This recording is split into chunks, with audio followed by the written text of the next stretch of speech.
Hey guys, Mogul here, and today we're going to be looking at my hero pools. I'm going to make a more specific video here once I have more data. Um, but in the meantime, we're going to be talking about these heroes and these alone. So, this is my hero pool. The numbers are going to be percentages as to how often I'm going to be picking these heroes, or like to. Ideally, if I get 3 great Viper games in a row, I'm probably going to pick Viper 3 games in a row, so it's not going to be 10% at that point.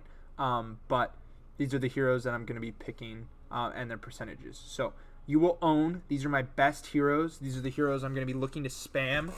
The only times I'm not going to be playing these heroes is when it's like an awful game for them, or we need something specific, or something like that. So you will own. So I have Void Spirit, Ember, Storm, Lesh, Night Stalker. Void Spirit, one of my better heroes, 60% win rate, pretty high sample size too. Pretty new hero, but I've been playing him a lot. Already platinum tier. Very exciting hero, very versatile. You can do a lot, make a lot of plays. Ember Spirit, pretty large sample size and a positive win rate, although I believe most of my losses are early on in my Ember Spirit career. So I am pretty talented on this hero. I'm confident to say, and I can show you some stuff later. So Storm Spirit here, not having the best luck with Storm. He's kind of slow in terms of the meta. He is like my best hero by stat wise. A lot of sample size and a 60% win rate, but he's kind of slow. He does have some good games, but a lot of times I like fall back on Storm when I shouldn't, and I guess we'll have another hero video specific on Storm later. So another hero, Leshrac. I've been vibing with Leshrac. He's a cute disco pony. Let's see him taunt. Let's see him taunt. Where is it? Where is it? Do it. Do it, Lesh. Oh, yeah. Cool. He's so cool. Anyway, Lesh, I've been playing a lot this patch. Very solid win rate. I think I'm like 15-5 or 16-4. Yeah, 16 or 14-6. I'm sorry. This patch, it looks like, and I didn't count them all. Sorry if I'm wrong. But very strong hero, very versatile. You can play it a bunch of different ways. Doesn't lose a lot of lanes, and on top of that, very strong mid-game and late-game prowess. Scales very well with gold. Very strong hero.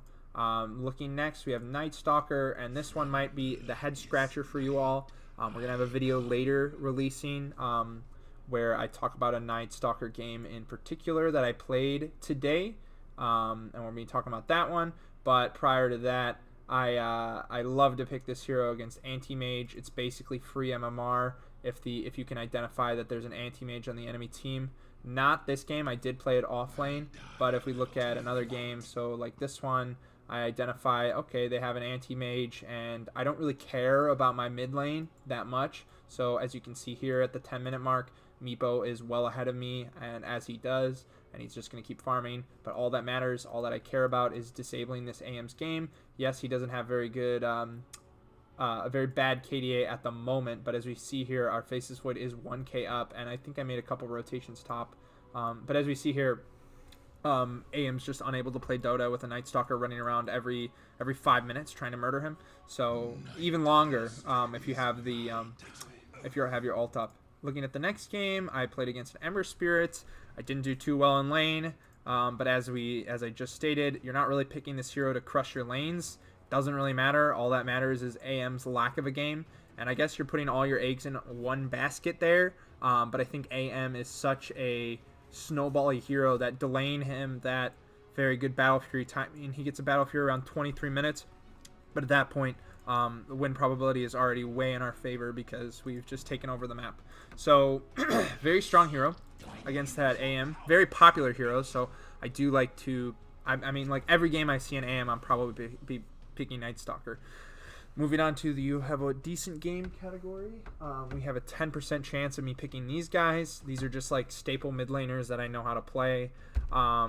Pretty good win rates on them all. Venomancer being the key weirdo in the bunch, and Venomancer is not a traditional mid, but he's a hero I like specialize in, and I'm very good at the hero, so very good understanding on like what I need to do in the game. So this game, for example, if we look at the picks, I gave my Spectre last pick, and on top of that, I had vision of like a Wraith King and Underlord. I'm like, okay, 2 beefy boys. I'm gonna pick the Veno, and we close out our draft with like a Slardar, and I like itemized properly because this guy doesn't want to build auras. Cool.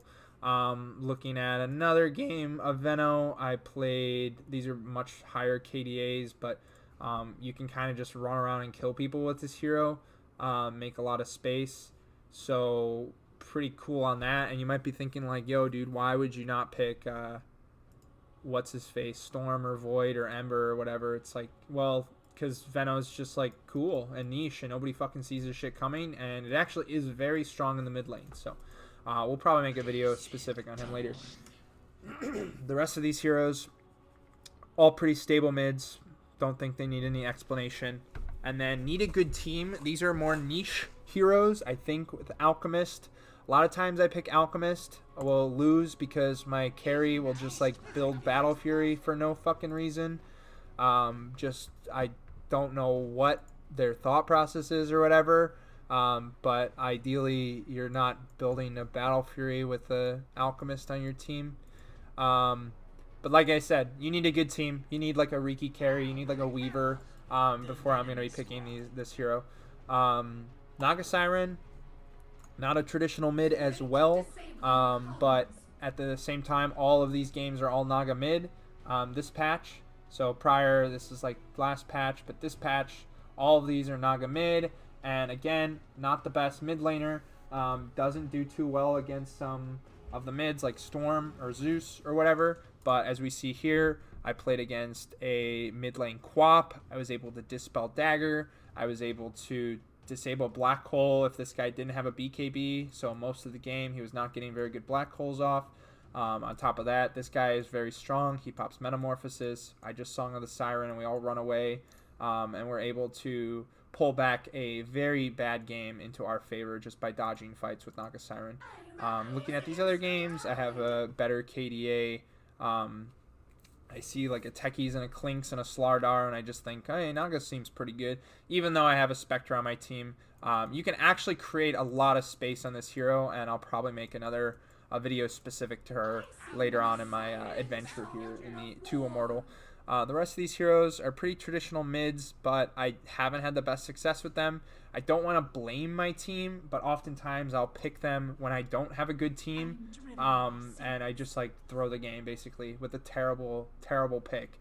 So like this game, for example, we don't even have a support. We have like a hard support DP and a Void Spirit. Not the best 4 and 5 duo, and I can't make enough space for my Troll Warlord who decides to go Battle Fury. So, yeah, my bad, honestly. Like, it isn't their fault that I picked TA. It's my fault for picking TA, and I will try to avoid doing that in the future. The rest of these heroes, as I said, I will make another specific video on them later.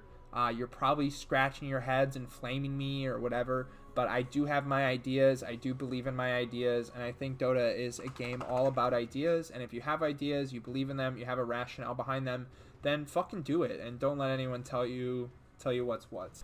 Thank you so much for watching. If you did, this will conclude the introduction for my Road to Immortal. I'm ready to play some Dota. I'm really excited. I'm gonna have a good time. As we remember, what I've talked about so far is what I believe was holding me back, and my processes for amending that. I've talked about picking bad heroes and why that is something that I should strive to not do. And on top of that, I've talked about my attitude towards role queue games and my hero pool with some brief explanation as to what I will be picking most of the time.